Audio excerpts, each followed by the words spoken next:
Selamat pagi semuanya, salam sejahtera bagi kita semuanya. Pertama-tama, mari kita panjatkan puji syukur kepada Allah Subhanahu wa Ta'ala karena berkat limpahan rahmatnya kita semua bisa berkumpul di tempat ini. Sebelumnya, saya ingin berterima kasih kepada semuanya yang telah menyempatkan waktunya hadir untuk mendengarkan presentasi saya kali ini. Perkenalkan, nama saya Safira Salsabila. Selama beberapa menit ke depan, saya akan menginformasikan Anda sekalian mengenai Unilever mempunyai peluang membuka cabang di beberapa kota di Indonesia. Tujuan saya adalah mengajak Anda sekalian untuk ikut serta berinvestasi di perusahaan ini, di mana kami akan mengembangkan pasar perusahaan Unilever dengan peluang keuntungan yang cukup besar. Sebelum kita masuk ke materinya, saya ingin bertanya, tahukah Anda bahwa jika Unilever membuka cabang di Indonesia, itu merupakan peluang yang dapat dicoba? Mengapa Bapak dan Ibu harus berinvestasi di perusahaan kami? Jawaban pertanyaan tersebut akan terjawab di presentasi yang akan saya jelaskan berikut presentasinya. Baik, akan saya mulai presentasi saya di sini. Saya akan menjelaskan mengenai Unilever Company.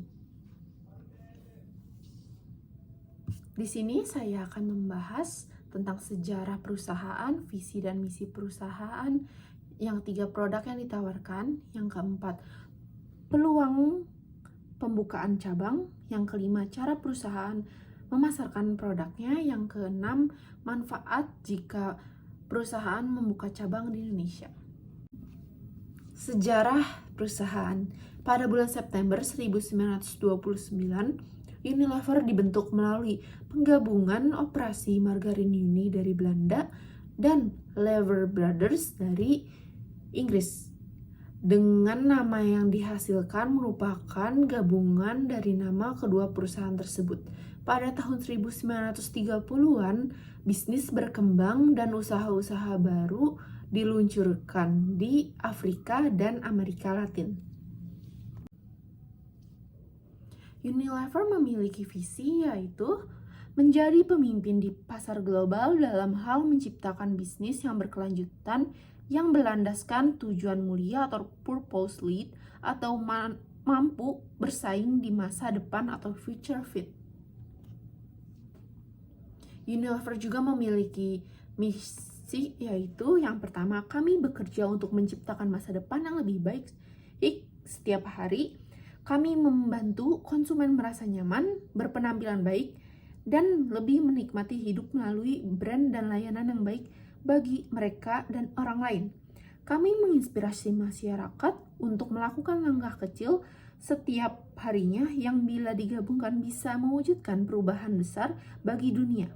Kami senantiasa mengembangkan cara baru dalam berbisnis yang memungkinkan kami tumbuh 2 kali lipat sambil mengurangi dampak terhadap lingkungan. Lalu ada produk yang ditawarkan. Unilever adalah perusahaan multinasional yang memproduksi berbagai barang konsumsi seperti makanan, minuman, pembersih, dan perawatan tubuh. Unilever juga merupakan salah satu perusahaan fast moving consumer goods atau FMCG terbesar di dunia. Peluang.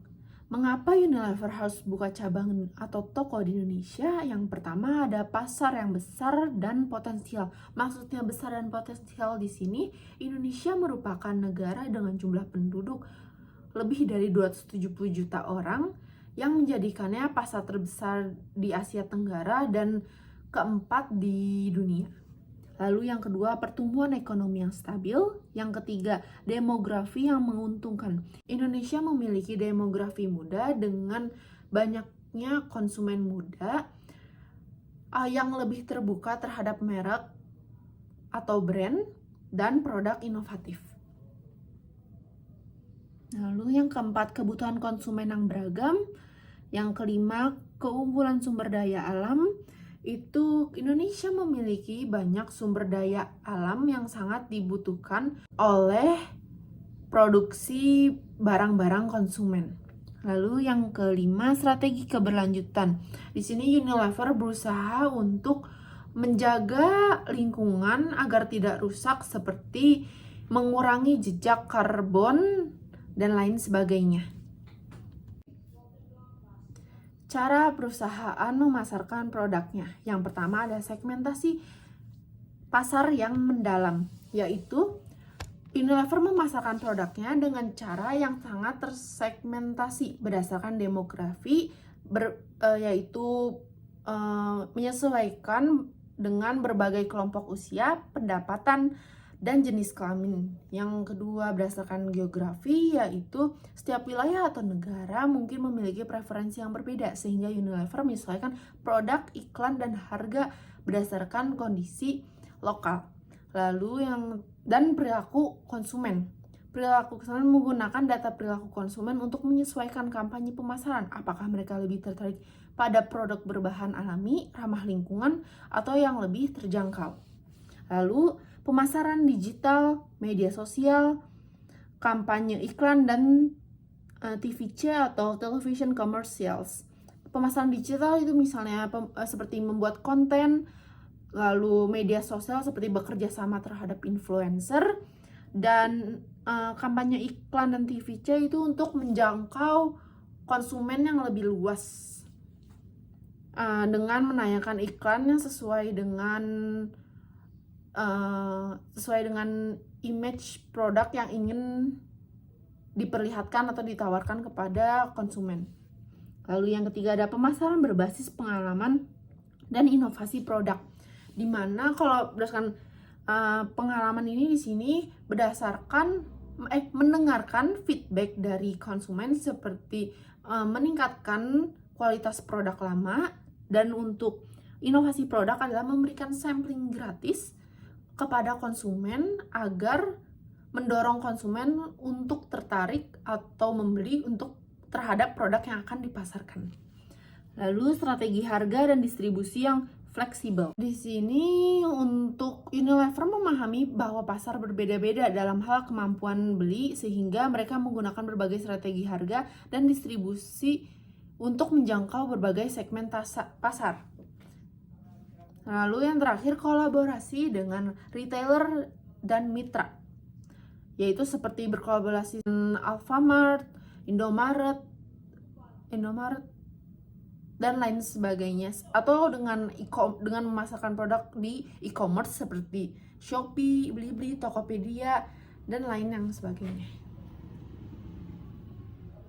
Manfaat membuka cabang di Indonesia memberikan Unilever banyak manfaat, mulai dari akses ke pasar besar dan berkembang, biaya produksi yang lebih efisien, hingga peluang untuk mengadaptasi produk dan strategi pemasaran sesuai dengan kebutuhan konsumen lokal. Dengan memanfaatkan faktor-faktor ini, Unilever dapat memperkuat posisi mereka di pasar global dan semakin mendekatkan diri dengan konsumen di Asia Tenggara.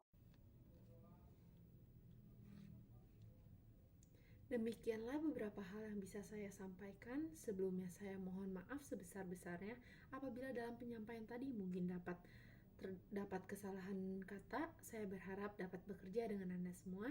Terima kasih atas perhatiannya.